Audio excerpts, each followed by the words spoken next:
আমার জীবনের শখ যে আল্লাহ যদি পৃথিবীতে আর কিচ্ছু না দেখায়, কোনো আফসোস আমার জীবনে নেই। আল্লাহ বলে যে ধরা ধরিস, এই কথা বলছেন।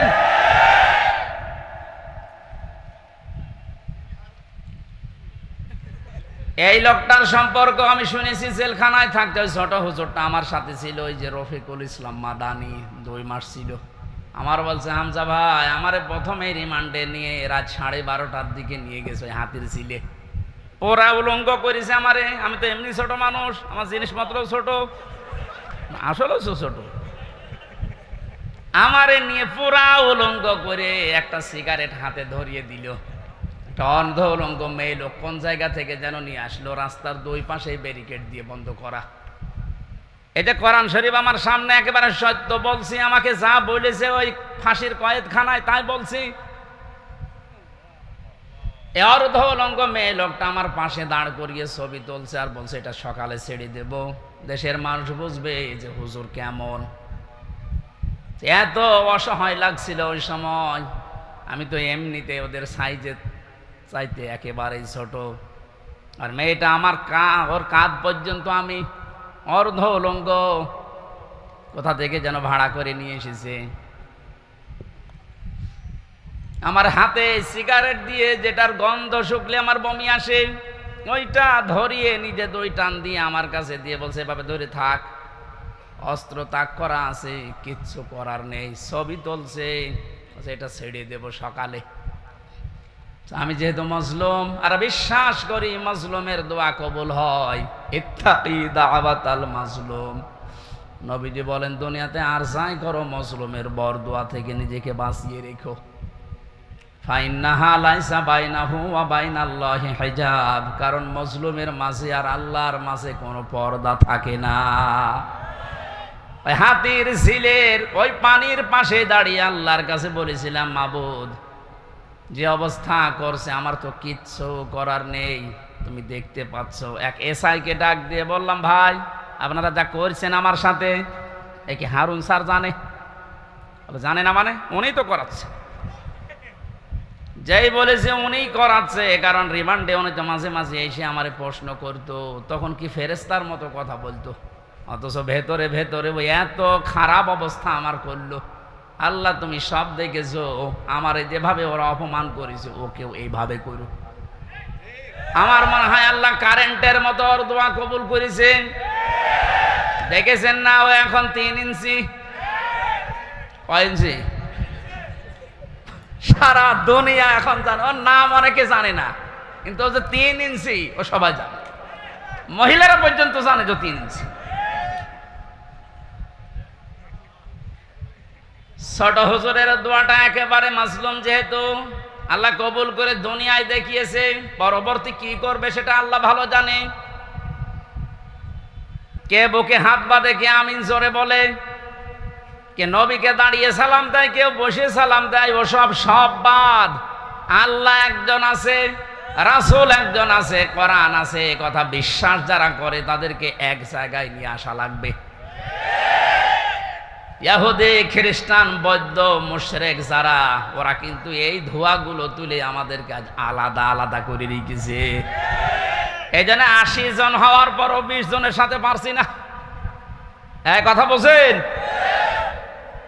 যেন যেভাবে চলতেছে, আশা করছি কোরআনের এই আয়াতটা বাস্তবে আল্লাহ আমাদেরকে দেখাবেন। আরাআইতান নাসা ইয়াদখুলুনা ফি দীনিল্লাহি আফওয়াজা, দলে দলে পালে পালে যেভাবে মানুষ ইসলামে আজ দীক্ষিত আর আরম্ভ হয়েছে, আল্লাহ পাক যেন চর্ম চোখে দেখার তৌফিক দেন যে কোরআন দিয়ে 56,000 বর্গ মাইল চলছে। শোক এবং শান্তি শব্দ 2টা। শোক 3টি বিষয়ের নাম, শান্তি 4টা বিষয়ের নাম। বাস্তবে ছোট জীবনে বহু দেশ আমি ঘুরেছি। আমি আকিস গ্রুপে চাকরি করতাম খতিব হিসাবে। ওনারা একটা ভিসা লাগিয়ে 27টা দেশ আমারে একবারে ঘোরানোর ব্যবস্থা করে দিয়েছিল। যদিও 3 বছর জেলে থাকার কারণে আমার ভাগ্য হয় নাই, তারপরও আমার ব্যক্তিগতভাবে বহু দেশে আমি গেছি। সুখ শান্তি এটা কিনতে পাওয়া যায় না। আল্লাহ পাক সুখ এবং শান্তি নিজের পক্ষ থেকে দান করেন। এই জন্য 53 বছর হয়ে গেল, সুখ শান্তি এ দুইটার একটাও আমরা এখনো পাইনি, অনুধাবনও করতে পারছি না। কারণ চলছিল এই 53 বছর মানুষের তৈরি করা নিয়ম নীতি দিয়ে। বাবা চালিয়েছিল, আমি দেখি নাই, ওই মুরব্বীরা দেখেছে, বাবারটা দেখে নাই। স্বামী চালিয়েছিল, ওনারা দেখেছে, আমি তো দেখি নাই, আমার 92 সালে জন্ম। চাচা চালিয়েছিল, বউ চালিয়েছে, ভাবিও চালিয়েছিল, সবগুলোই আমরা দেখেছি। শুধু কোরআন দিয়ে দেশ চললে কেমন দেখা যায় আজও দেখিনি।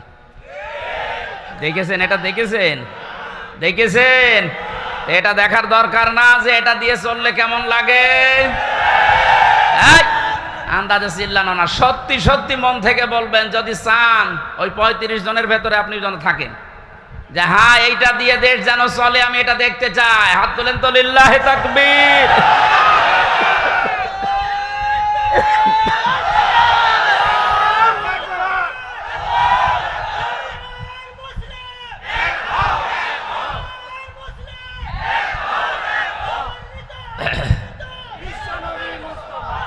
আলহামদুলিল্লাহ ভাই,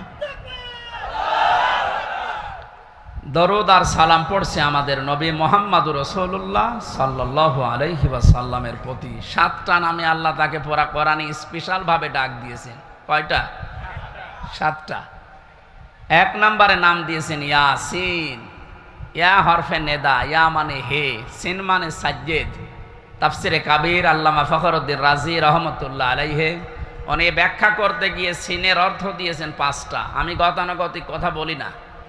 যারা আছেন যদি হেদায়েতের নিয়তে কথা শোনেন, আমি আশা করছি কোরআন আপনাকে পথ দেখাবে।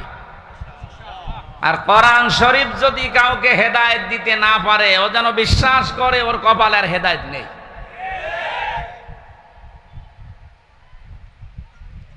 মানিত্তাবাআল হুদা বিগাইরিল কোরআন আদাল্লাহুল্লাহ।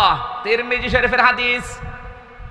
নবীজি বলেন কোরআন বাদ দিয়ে যদি পৃথিবীর কোন জায়গায় কেউ ভালো হওয়ার নিয়তেও যায়, আল্লাহ নিজে দায়িত্ব নিয়ে তাকে গোমরাহ করে দেয়। ও ঢাকাবাসী শব্দের দিকে খেয়াল করেন, হুজুর আছে আদাল্লাহুল্লাহ বাবে ইফাল।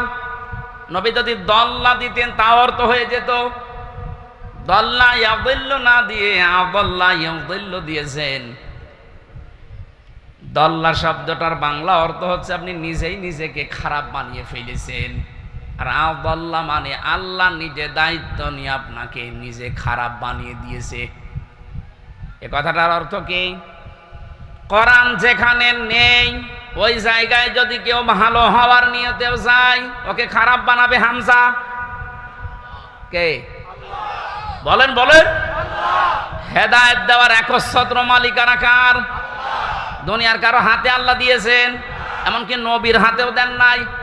এই জন্য নবী নিজের চাচা কেউ পারে নাই। এই হাদিস দ্বারা বোঝা যায় কোরআন যেখানে নেই ওই জায়গায় যদি আপনার নিয়ত ভালো থাকে, আল্লাহ কিন্তু আপনাকে ছাড়বে না। আপনি গেলেন কেন? এর বাস্তব প্রমাণ বাংলাদেশের মাজারগুলো। আপনি তাকান, আমার কুষ্টিয়ার লালনের মাজার, অনেকেই তো যায় ওখানে আল্লাহর ওলি ঘুমিয়ে আছে এই কথা মনে করে, কিন্তু কোরআন ওখানে চলে না, ওখানে চলে শুধু গাঁজা।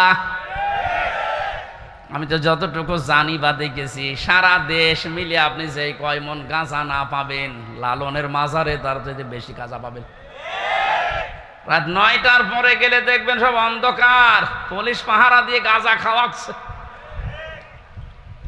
আমি একবার গিয়েছিলাম রাত 9টার পরে বাড়ির পাশে, তো গিয়ে দেখছে একটা ন্যাংটা, কিচ্ছু নেই, ওরে দুধ খাওয়াচ্ছে। কে এরে দুধ খাওয়ান? ওরা হুজুর আল্লাহর ওলি। আল্লাহর ওলি মানে? হ্যাঁ, এর ভেতরে মাল আছে। মাল যা আছে সব তো দেখা যাচ্ছে। নতুন কোন মাল দেখাও, এ মাল তো সবার আছে, খালি বেচার প্রতি মানিকেরটা নেই, ওটা উড়ে গেছে। ওনাকে বলেছে যে আমার বিসি নিল কে, এখন বেশি খুঁজে পাচ্ছে না। ইসলামের যে ক্ষতি করেছে এই লোকটা, আলেমদের যে দুশ্মন ছিল, আল্লাহ আমার মনে হয় সরাসরি হাত দিয়ে দেখিয়েছে।